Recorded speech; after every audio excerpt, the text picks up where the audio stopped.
വെളിച്ചെണ്ണയാണ്, മായം ചേരാത്ത മായം ചേരാത്ത വെളിച്ചെണ്ണയൊക്കെ ആണ് ഇതിൻ്റെ അകത്ത് നമ്മൾ ഉപയോഗിക്കുന്നത്. കാരണം ഇങ്ങനെ കാണിച്ചിരിക്കുന്നത്. ഇനി ഒരു മൂവാണ്ടൻ മാങ്ങ, ഒരു മാങ്ങ ചെത്തി അരിഞ്ഞ മാങ്ങ,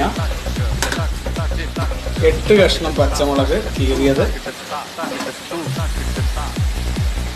കണമ്പ് മീൻ, വട്ടം വട്ടം അരിഞ്ഞെടുത്തിട്ടുള്ള കണമ്പ് മീൻ,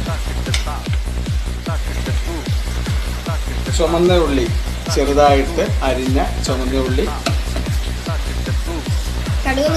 കടുക്,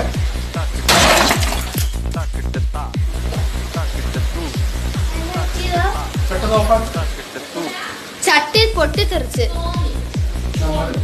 വളരെ ആസൂത്രണമായ